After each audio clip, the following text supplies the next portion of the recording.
그걸 다 읽고 싶어. 아빠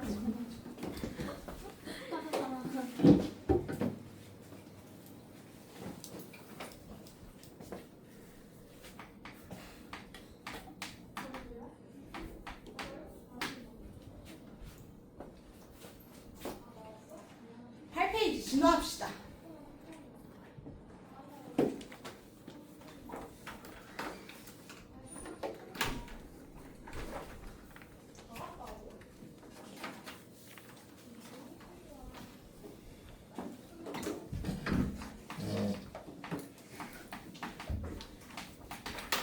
이거 다 끝내요. 목표긴 한데 뒤에 별로 어렵지 그래서 않거든. 아빠 끝났는데요. 왜? 밥 먹기로 했는데 7시에 끝나는 거라고. 그건 내 잘못도 아닌 것 같아. 우리 원래 7시 반에 끝났거든. 한 학기 내내. 뒤에는 진짜 좀 쉬워서 일단 나갈 때까지 하고 올게요. 오늘 진화까지는 끝날 것 같아요. 13페이지 진화까지. 생물 다양성은 못 나갈 수도 있어.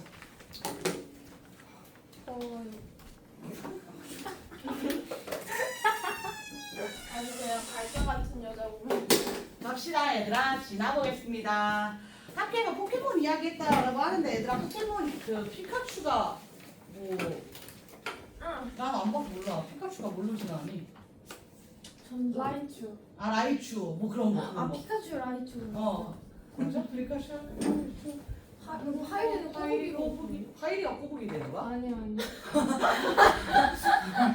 생색이다.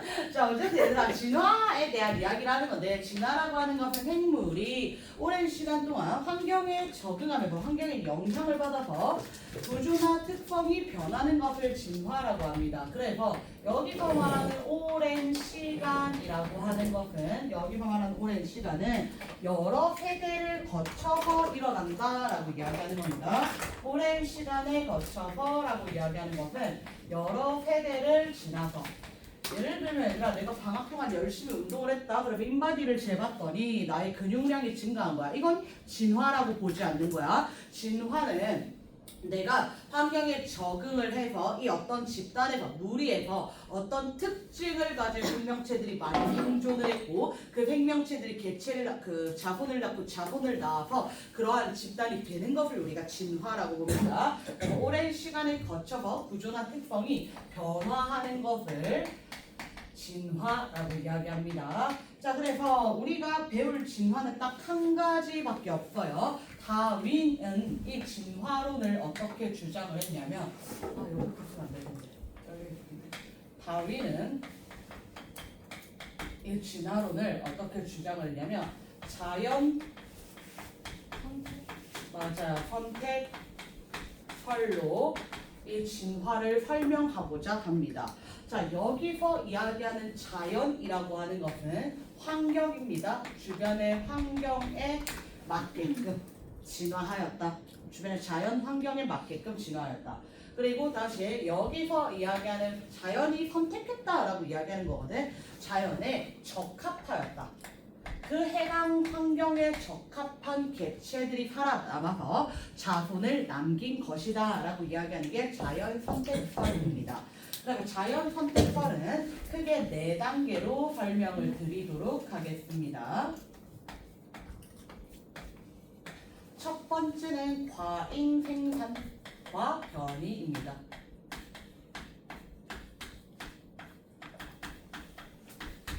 자, 과잉 생산이라고 하는 것은 말 그대로 많이 생산되었다, 많이 태어났다라는 것을 이야기하거든. 어떤 환경에 먹이가 100마리의 100개체가 먹을 수 있는 먹이가 존재하는 거야. 또는 서식 환경이 존재한다, 거주 환경이 존재한다 라고 이야기해도 됩니다. 그런데 이 환경에, 이 지역에 개체가 150개체가 태어난 거야. 개체 수가 150개가 태어난 거야. 그러면 이 150개의 개체들은 100개체만큼 존재하는 먹이를 다 먹어요? 못 먹어요? 못 먹잖아. 그래서 이때 존재하는 환경보다 더 많은, 존재하는 환경에 적합한 개체 수가 더 많은 개체들이 존재한다라고 이야기하는 것이 과잉 생산입니다. 과잉 생산.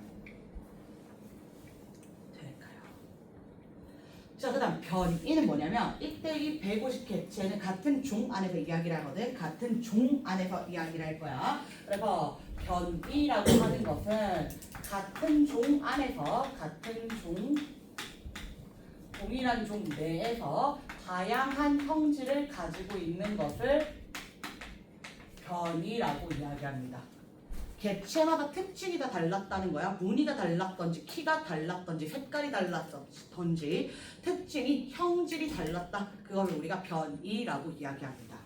그러면 먹이보다 또는 서식처보다 마리수가 더 많았으니까 생물이 더 많이 존재했으니까 이 먹이를 가지고 싸워야 되잖아. 서식 공간을 가지고 싸워야 되잖아. 그것을 위해서 싸우는 것을 생존을 위해서 싸운다. 생존 경쟁이라고 이야기합니다. 생존 경쟁. 자, 그럼 이렇게 경쟁을 하고 나면 살아남는 개체가 있을 거고 못 살아남는 개체가 있을 거야. 예를 들어서 이 서식처의 서식 공간에 이 환경에 먹이들이 나무인데 높은 나무라고 이야기를 해보자.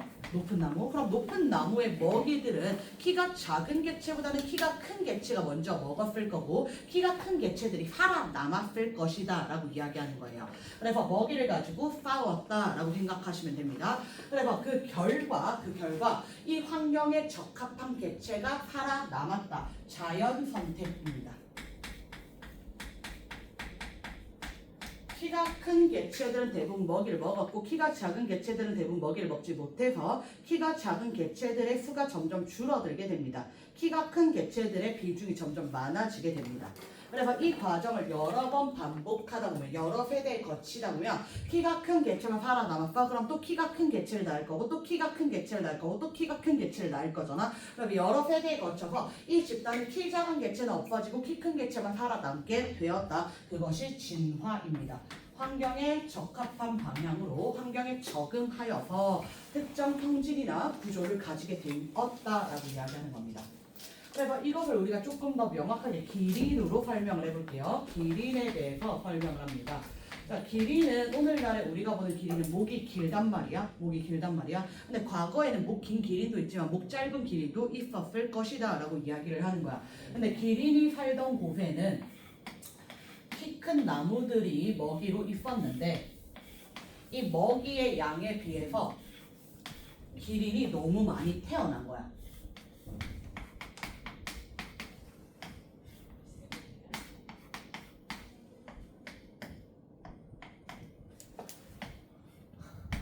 완전 기린이죠.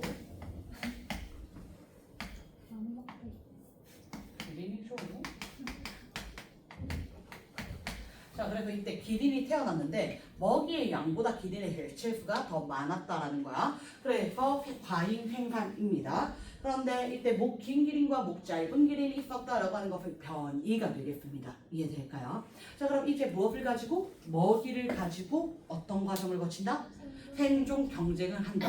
먹이를 가지고 싸우는 것을 생존 경쟁을 한다라고 이야기하시면 됩니다. 그럼 이 생존 경쟁의 결과 목 긴 기린과 목 짧은 기린 중에 누가 더 유리했을 거야? 긴 기린이 더 유리했을 것이. 긴 기린이 살아남았다. 이것을 무엇이라 한다고?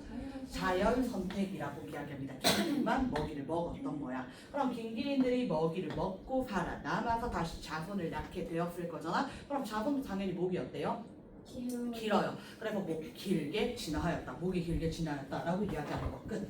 여러 세대에 거쳐서 일어난 겁니다. 그러니까 처음에는 목 긴 기린 50마리, 목 짧은 기린 50마리 있었다. 그런데 한 세대를 거쳐서 이때 목 짧은 기린이 한 30마리 정도 죽고 목 긴 기린은 50마리 그대로 남아 있었던 거야. 50마리, 20마리 있어. 근데 목 긴 기린은 또 자손을 낳아서 2배가 되었다 하자 100마리. 목 짧은 기린도 자손을 낳아서 40마리 이렇게 된 거야. 그리고 나서 또 목 짧은 기린이 죽어. 또 다시 번식을 해. 또 다시 번식을 해. 그럼 목 짧은 기린은 점점점 없어지게 되더라 라고 이야기하는 것입니다. 이해될까요? 자, 그래서 이때 이와 같이 다윈이 자연 선택설로 진화를 설명을 했는데 다윈의 자연 선택설은 한계가 있습니다. 한계점. 다윈의 자연 선택설의 한계점이 두 가지 있는데요. 첫 번째 변이. 야 그러면 왜 기린이면 다 목이 길어야지 또는 기린이면 다 목이 짧아야지 같은 종인데 왜 목이 길고 목이 짧아? 왜 색깔이 달라? 왜 무늬가 달라? 왜 같은 종에서 이렇게 다른 형질이 나타나? 변이가 나타나? 라고 물어봤는데 다행히 대답을 못한 거야. 그리고 두 번째 유전입니다. 야 목 긴 기린 새끼를 낳았으면 그래 네 말대로 이렇게 목 긴 기린도 있고 목 짧은 기린도 있다고 쳐. 그럼 목 긴 기린 새끼를 낳았으면 목 긴 기린일 수도 있고 짧은 기린일 수도 있잖아. 그럼 왜 유전이 되는 거야? 왜 목 긴 기린은 목 긴 기린을 낳는 거야? 라고 물어본 거야. 이 두 가지를 다윈은 설명하지 못했어. 왜냐하면 이때는 유전의 원리가 아직 밝혀지지 않았거든. 이 당시에는 유전 원리에 대한 개념을 몰랐기 때문에 유전과 변이에 대해 설명하지 못합니다. 오늘날 우리는 설명할 수 있지. 왜 성질이 달라? 라고 물어보면 유전자가 다르니까. 왜 유전이 돼? 자식에게 유전자를 물려주니까 라고 이야기하지만 이 당시에는 유전 원리, 유전자에 대한 개념이 없었기 때문에 변이랑 유전을 설명하지 못했더라 라고 이야기하는 겁니다. 이해될까요? 자 그럼 오른쪽 페이지 넘어갈게요. 그래서 다윈이 이런 진화론을 주장하였는데 이 다윈의 진화론으로 인해서 과학에는 물론 사회적으로도 영향을 주었다. 과학에 준 영향은 생명과학의 이론적 기반을 제시하였다. 다윈이 진화론을 발표하기 전까지는 원숭이의 조상을 타고 가도 원숭이라고 생각했고 침팬지의 조상 타고 가도 침팬지, 사람의 조상 타고 가면 사람이라고 생각을 했습니다. 근데 다윈이 이야기하는 걸 들어봤더니 이때 생물은 진화를 하고 진화를 하면 다양한 형태로 다양한 형질로 변이로 나뉘어지게 되는 거잖아. 아 그러면 이때 인간의 조상과 침팬지의 조상과 원숭이의 조상이 위로 올라가다 보면 만날 수도 있겠구나. 같은 조상이었는데 이들이 다르게 진화하여서 지금과 같이 다른 종이 되었을 수도 있겠네 라고 이야기한 겁니다. 그래서 뭐라고 나오냐면 다윈의 진화론이 발표된 이후 생물은 자연 선택을 위해서 진화한다고 진화를 받아들이게 되었고 이 진화의 관점에 보면 생물의 유형관계 그러니까 다 별개의 개념이 아니라 이들 사이에 어떠한 연관관계가 있을 수도 있겠구나라는 겁니다. 그 다음 유전학, 사회생물학, 분자생물학 등의 학문에 영향을 주었다. 그 다음 두 번째 사회입니다. 사회적으로 어떤 영향을 준 거냐면 자 봐봐 이때 다윈의 자연 선택설에 의하면 짐승들도 자연에서도 당연하게 이때 생존을 위해서 경쟁하고 그때 그 환경에 더 적합한 개체가 선택을 받잖아. 살아남잖아. 그럼 우리의 인간 사회에서도 이건 당연한 거잖아. 내가 더 힘이 세. 내가 더 지금 강해. 그럼 내가 너를 지배하고 내가 너를 통치하는 것은 너무나도 자연스러운 일인 것이야 라고 이야기하는 겁니다. 그러니까 인종차별이라든지 식민지배라든지 제국주의 등등의 정당화해버리는데 악용하였다라는 이야기입니다. 그리고 자본주의 사회라고 하면 얘들아 경쟁사회지요 기본적으로. 그러니까 경쟁에 대해서 우리가 옳은 것이구나 틀리지 않았구나 라고 이야기합니다. 그래서 자본주의 발달에 영향을 주고요. 이때 인간 또는 국가의 불평등도 자연스러운 일이다. 제국주의, 인종차별, 식민지배, 정당화에 악용되었다. 사회문화, 철학 등 다양한 분야에 영향을 주게 되었다. 정도 봐주시면 되겠습니다. 자 그리고 변이 넘어가겠습니다. 변이라고 하는 것은 같은 종 내에 다양한 형질들이 존재하는 것, 다양한 모양들이 존재하는 것을 우리가 변이라고 하는데 이때 이 변이는 두 가지로 나뉩니다. 두 가지로 나누어서 이야기합니다. 첫 번째는 유전적 변이입니다. 두 번째가 비유전적 변이입니다. 자 그럼 다시 얘들아 유전적 변이는 유전이 될까요? 안 될까요? 유전이 돼요. 유전적 변이니까. 비유전적 변이는 유전이 될까요? 안 될까요? 안 돼요. 안 돼요. 그럼 유전적 변이가 유전이 되는 이유 우리 알고 있잖아. 왜 엄마 아빠랑 나는 닮았어? 어떻게 유전이 되었어? 생김새가 특징이 DNA 안에 들어있는 유전자 때문이다 라고 이야기하는 거예요. 엄마 아빠가 나한테 엄마 아빠의 유전자 중 일부를 물려주었기 때문에 유전이 되는 거잖아. 그럼 비유전적 변이는 유전이 되지 않는데 왜 서로 다른 변이를 가지게 되었냐면 환경의 영향입니다.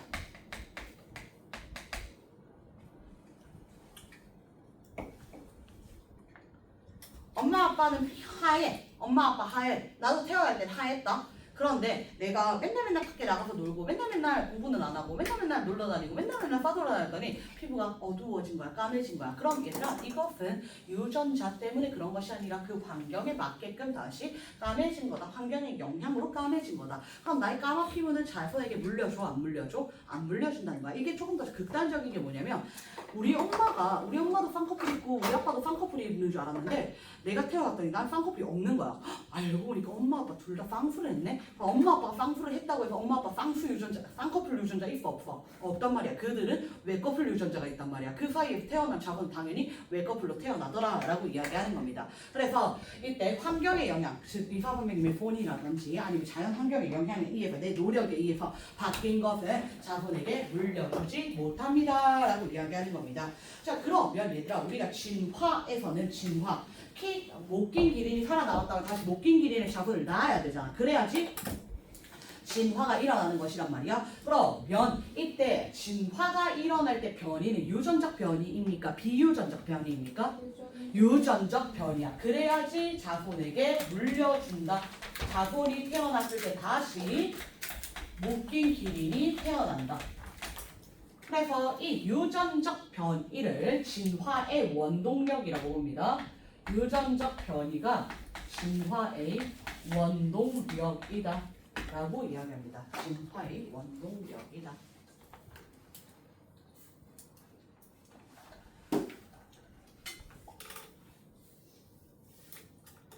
날 때부터 태어나 보니 그런 것들이 대부분 유전적 변이입니다. 태어나 봤더니 앵무새의 깃털색이 빨간색인 거야, 초록색인 거야, 파란색인 거야. 이거 유전적 변이입니다. 부모로부터 물려받은 겁니다. 유럽 정원 달팽이의 껍데기는 무늬, 색깔, 나선 방향들이 쟤랑 나랑 태어나고 보니까 달라. 그럼 이거 날 때부터 부모한테 물려받은 것이다 라고 이야기하는 겁니다. 비유전적 변이는 환경의 영향으로 나타나기 때문에 자손에게 유전되지 않고 훈련으로 열심히 운동을 했더니 근육이 단련되었다. 이거는 노력으로 만들어진 거야. 자손에게 못 물려줘. 그리고 다큐멘터리 보면 얘들아, 카렌족 여인들은 목이 긴 것이 미의 기준인 거 봐. 그리고 태어나면 뭘 하냐면 목에다가 링을 하나씩 하면서 목을 이렇게 길게 늘어나게 해준단 말이야. 근데 이거는 태어날 때부터 목이 긴 거야? 아니면 태어난 이후에 목이 길게 만든 거야?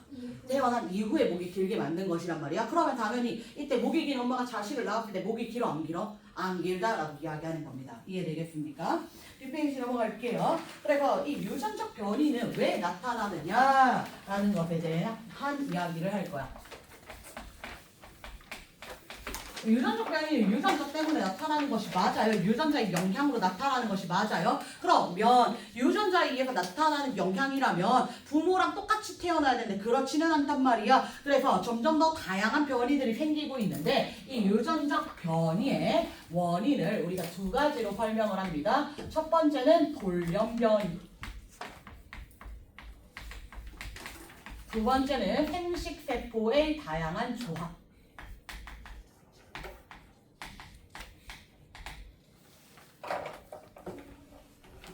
돌연변이라고 하는 거는 이런 거야.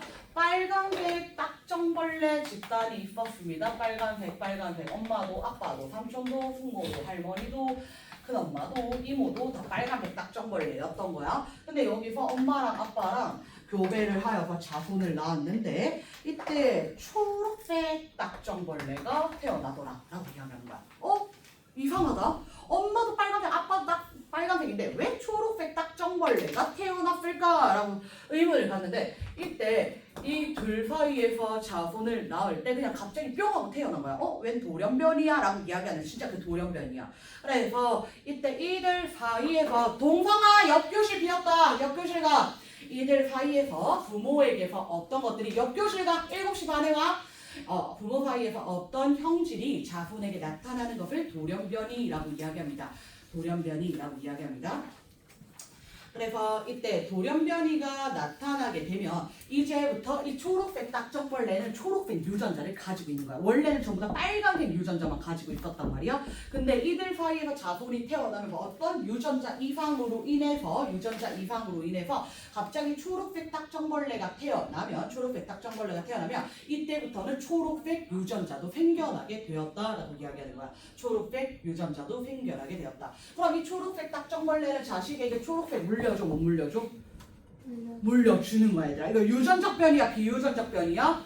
유전적 변이야. 유전적 변이에 돌연변이랑 생식세포의 다양한 조합이 있는 거야. 그럼 돌연변이 갑자기 어느 날 뿅 하고 나타났어. 근데 태어나자마자 그런 거잖아. 태어나자마자. 그럼 이것도 부모로부터 물려받았다라고 보는 거야. 부모가 어떤 과정에 의해서 유전자 이상으로 생겼든지 유전자 손실로 생겼든지 나는 어쨌든 초록색으로 나보니까 초록색인 거잖아요. 이해되겠습니까? 그럼 이제 이 초록색을 물려줄 수 있다고 없다고? 있다. 유전적 변이다. 이해됩니까?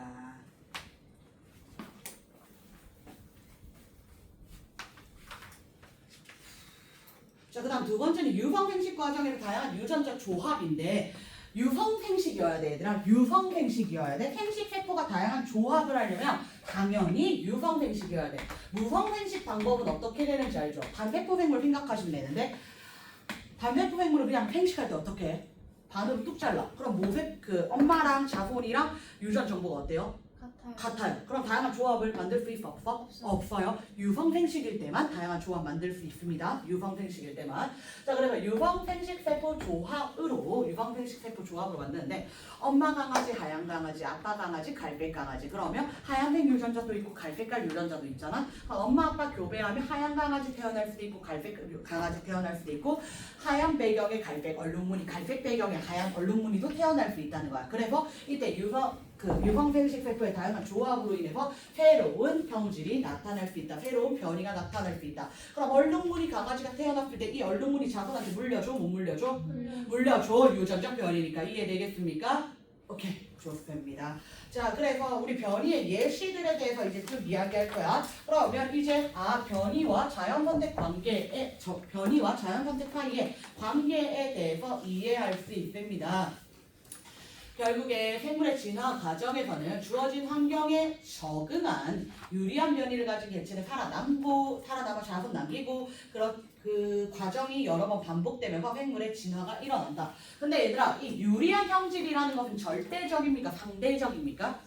상대적인 거야. 환경마다 달라질 수 있다는 거야. 그것을 보여주는 예시가 핀치입니다. 핀치. 얘들아, 핀치는 새거든요. 핀치는 새.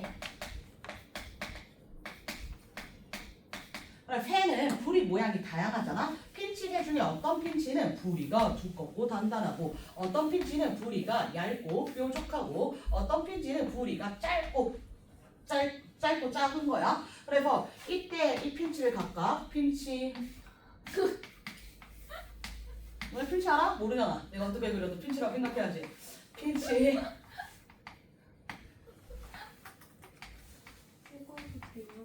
해주세요. 근데 중요한 건 이것이 아니지 않아? 자, 핀치 A, B, C 세 가지 형질이 있었다라고 할게. 부리가 크고 단단한 핀치가 있었고 부리가 길고 뾰족한 핀치가 있었고 부리가 작은 핀치가 있었다. 근데 이 핀치 A, B, C가 있었는데 X라는 섬이랑 갈라파고스 군도 섬이거든요. 그 다음 Y라는 섬에 이 핀치 집단이 떨어진 거야. X라는 섬이랑 Y라는 섬에 A 모양을 한 핀치도 한 10마리 있었고 B 모양을 한 핀치도 한 10마리 있었고 C 모양을 한 핀치도 한 10마리 정도 있더라. 그런데 이 X섬에는 먹이가 있었는데 먹이의 크기가 되게 크더라. 그리고 먹이가 단단하더라. 크고 단단한 씨앗이 주먹이었던 거야. 먹으려고 봤더니 이거밖에 먹을 게 없어. 크고 단단한 씨앗밖에 먹을 게 없어. 그럼 A 핀치랑 B 핀치랑 C 핀치 중에 누가 가장 유리했을까? A 핀치가 크고 단단한 부리를 가졌으니까 A 핀치가 가장 유리했겠지. 이 생존 경쟁에서 가장 유리해서 자연 선택을 받았다라고 생각하시면 됩니다. 만약에 얘가 문제가 되지 않았다면 이때 크고 단단한 크고 단단한 씨앗을 얇고 뾰족한 부리로 조금씩 천천히 먹으면 되지. 작은 부리로 조금씩 천천히 먹으면 되지. 근데 그게 아니라 먹이가 부족했던 거야. 과잉 생산 상태여서. 그러면 이때 빨리 먹어야 되잖아. 근데 누가 제일 빨리 먹겠어? A가 제일 빨리 먹는다는 거야. 부리가 크니까. 이해되겠습니까? 그래서 이때 A 핀치가 자연 선택을 받게 되고 나머지 X는 점점점 줄어들게 되는 거야. 그럼 A 핀치는 자손을 낳았을 때 다시 부리 모양이 어때요? 크고 단단한 부리를 가지고 있단 말이야. 그래서 점점점 A핀치 비율이 높아지게 되고 X섬에는 A핀치만 남아버리더라라고 이야기하는 거야. 이게 진화입니다. 다시 한 번 더 볼게요, 얘들아. Y섬에도 A핀치 10마리, B핀치 10마리, C핀치 10마리가 치료하게 된 거야. 도착하게 된 거야. 그런데 이때 Y섬에는 선인장이 되게 많아.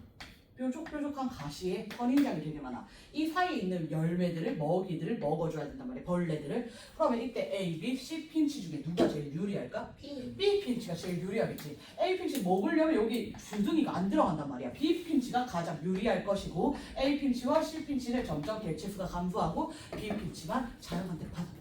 그래서 환경에 따라서 자연선택 받을 수 있는 형질이 서로 다르다라는 이야기를 하는 겁니다. 이해되겠습니까? 네, 좋습니다. 자, 그 다음 다시 비슷한 이야기가 되는데요. 이번에는 나방 가지고 이야기할 거야. 나방이 살았는데 하얀 나방도 있을 거고 까만 나방도 있을 거다. 나방이 있는데 일단 기본적으로 나무 줄기의 색깔은 어두운 편입니다. 나무 줄기의 색깔은 어둡습니다.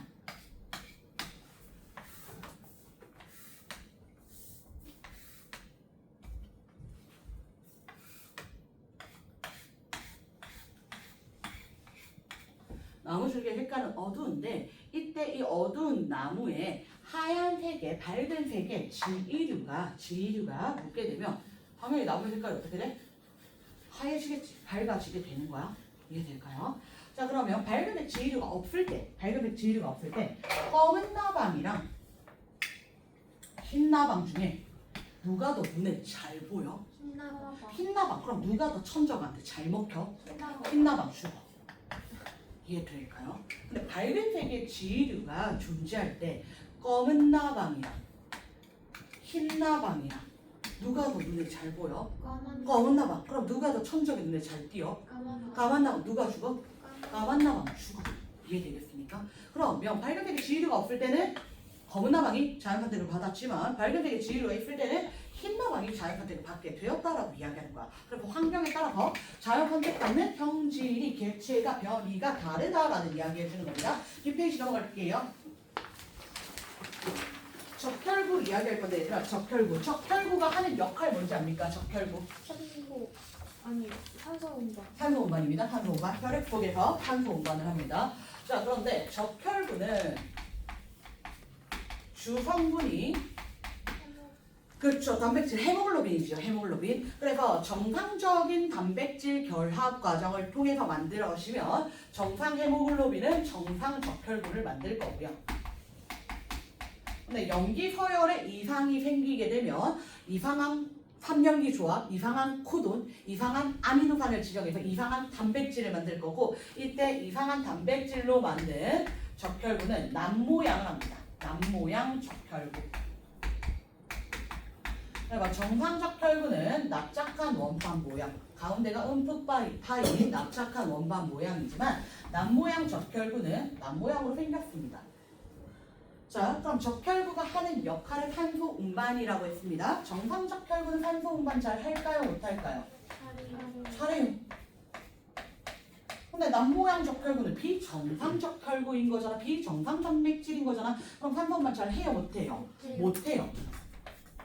근데 산소 운반은 매우 중요한 역할이란 말이야. 산소 운반을 통해서 각 세포에 산소를 공급해주고 세포에서 세포 호흡을 하고 우리 인체 내에서 일어난 여러 가지 생명활동이 일어난단 말이야. 그래서 산소 운반을 제대로 하지 못하게 되면 어지럼증, 빈혈이 일어나게 됩니다. 그럼 빈혈 좋아 싫어 얘들아? 싫어. 그래서 일반적인 환경에서는 정상적 혈구랑 남모양적 혈구랑 당연히 누가 더 유리합니까? 정상적 혈구가 더 유리합니다. 남모양적 혈구는 산소 운반 제대로 못해서 빈혈이나 만드는 그런 주범이란 말이야. 그런데 말라리아라는 질병이 있습니다. 말라리아라는 전염병이 있는데요. 이 말라리아 유충이 알을 낳는데 이때 이 말라리아 유충이 정상적 혈구에 알을 잘 낳아. 근데 남모양적 혈구에는 알을 잘 못 낳는다는 거야. 잘 여기에다가 알을 낳지 못하고 감염이 잘 된다 안 된다? 안 된다라고 이야기하는 거야. 그러면 이때 말라리아가 발생하는 지역에서는 정상 적혈구는 말라리아 감염 활용률이 높지만 남모양 적혈구는 감염이 잘 된다 안 된다? 안 된다. 그럼 누가 더 유리한 거야 이제는? 남모양 적혈구가 더 유리한 거야. 정상 적혈구가 더 불리한 거야. 그래서 일반적인 환경에서보다 즉 말라리아가 발생하지 않는 환경과 말라리아가 발생하는 지역에서 남모양 적혈구 발생 빈도 그러니까 남모양 적혈구를 가진 사람들의 확률을 비교해봤더니 그림 볼게요. 말라리아 발생 지역이랑 남모양 적혈구 유전자 빈도가 높은 지역이 거의 일치하더라. 대부분 일치하더라. 비슷하더라 라고 이야기하는 거야. 왜? 말라리아 발생하는 지역에서는 남모양 적혈구가 유리한 변이이고 형질이니까 자연선택 받았습니다 라고 이야기하는 겁니다. 이해될까요? 좋습니다. 마지막 항생제 내성 세균입니다. 여기에서 시험 문제 제일 많이 나옵니다. 항생제 내성 세균. 얘들아 항생제에 대한 개념부터 이야기할 건데 우리가 세균에 감염이 되면 치료를 해야 되잖아. 이때 치료할 때 쓰는 약이 뭐야? 항생제. 맞아요? 항생제 되겠습니다. 항생제. 자 그러면 이때 이 항생제에 대한 내성이 있다라고 하는 건 약이 잘 든다는 거야? 안 든다는 거야? 안 든다. 세균 잘 죽인다? 못 죽인다? 못 죽이는 거야. 항생제는 이때 세균을 죽여주는 역할을 하는 거야. 세균을 죽여버리는 역할. 근데 항생제에 대한 내성이 있다라고 하는 건 항생제를 먹어도 세균이 안 죽는다라고 이야기하는 겁니다. 중요합니다 얘들아. 자 그럼 이제 항생제 내성 세균에 대한 이야기를 할 건데 어떤 집단에 항생제에 대한 내성이 없는 일반적인 세균이 있었고요.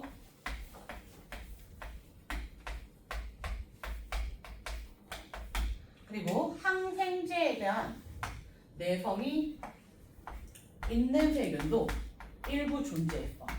자 근데 이때 이 내성이 있는 세균은 항생제 내성이 다 없는데 왜 지만 있을까? 맞아요. 돌연변입니다 얘들아. 돌연변입니다.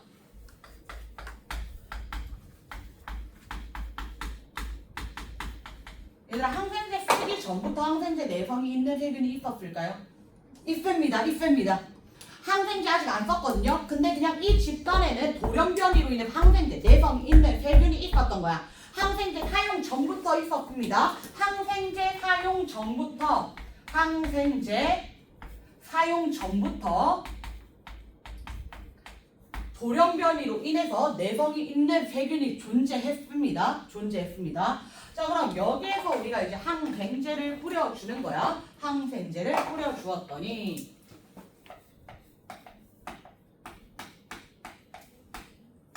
항생제 투여하며 항생제 내성이 없는 세균 죽어요? 안 죽어요? 죽어요. 항생제 내성이 있는 세균 죽어요? 안 죽어요? 안 죽어요. 그럼 항생제 내성이 있는 세균은 항생제 내성이 없는 세균은 항생제를 투여하면 대부분 죽습니다. 그렇지만 항생제 내성이 있는 세균은 죽지 않고 살아남습니다. 그럼 이 상태가 시간이 지나면 항생제 내성이 있는 세균과 없는 세균 모두 번식을 해서 개체수를 더 늘릴 거야. 그리고 나서 시간이 더 지나서 다시 한 번 더 항생제를 또 투여합니다. 그럼 또 항생제 내성이 없는 세균은 대부분 죽을 거고 내성이 있는 세균만 남겠지. 그래서 이렇게 여러 번 과정을 반복하게 되면 이제 항생제 내성이 있는 세균들만 살아남게 되더라라고 이야기하는 겁니다. 이해될까요? 좋습니다. 자, 그래서 우리가 이 실험을 직접 진행을 할 수 있는데 모식화할 수 있는데 어떻게 진행을 하냐면 벨크로 테이프랑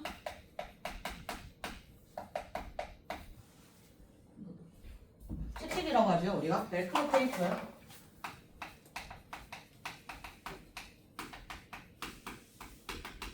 그리고 털실공이랑 스티로폼 공이랑 같이 준비를 합니다. 자 그럼 벨크로 테이프에 붙는 거는 털실공이야 스타이로폼 공이야? 털실공이부터 스티로폼 공은 매끈매끈하니까 안 붙어 그치? 그래서 우리 털실공 이렇게 붙었다 떼어내지는 것을 항생제를 맞아서 죽었다라고 보는 거야. 그럼 털실공이 항생제 내성이 있는 세균이야 없는 세균이야? 없는 세균. 털실공은 내성이 없는 세균인 거고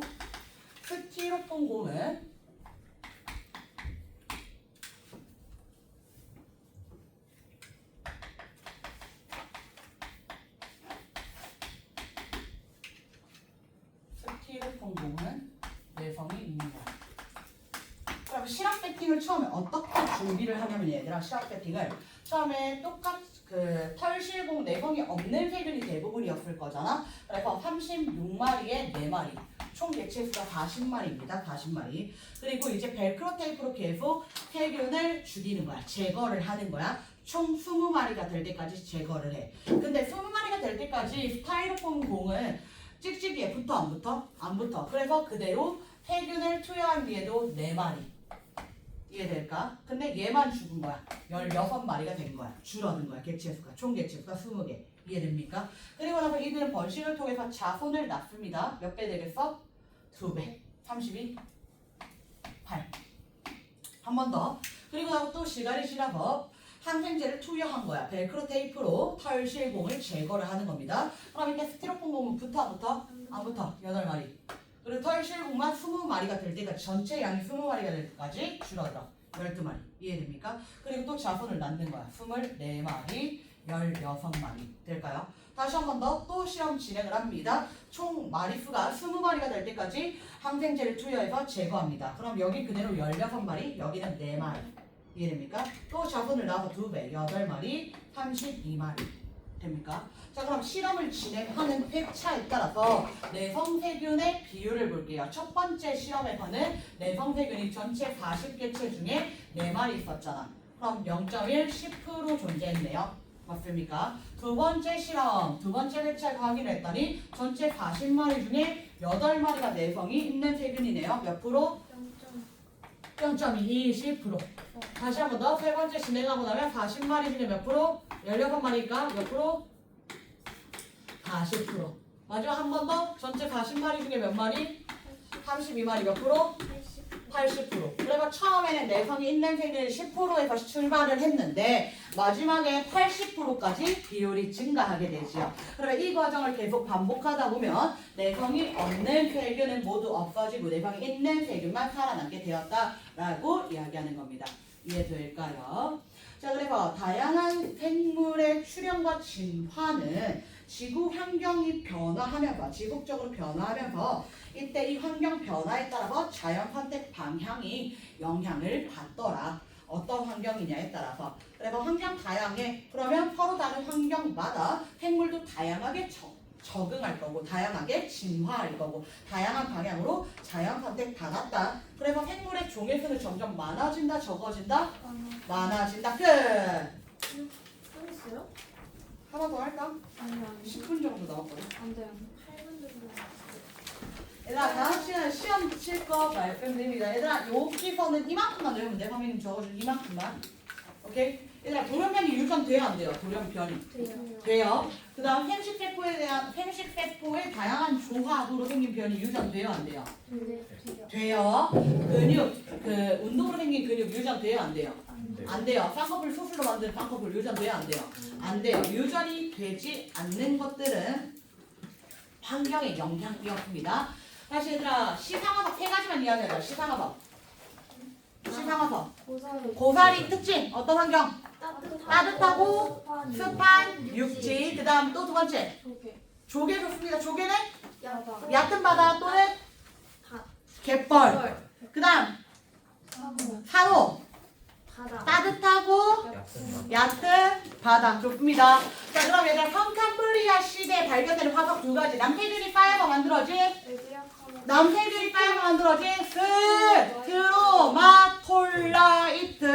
스트로마톨라이트. 그 다음 다세포 생물이 모여 만들어진 에디아카라 동물군. 고생대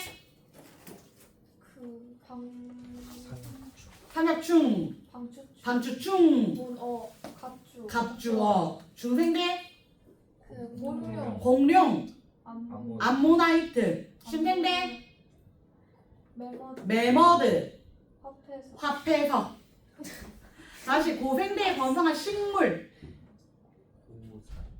고사리와 같은 양치식물. 중생대 거시식물, 소나무, 잣나무, 소철나무와 같은 거시식물. 그 다음 심생대 속시 속시식물. 다시 한 번 더 펑카무리아 시대 기후, 날씨, 기후.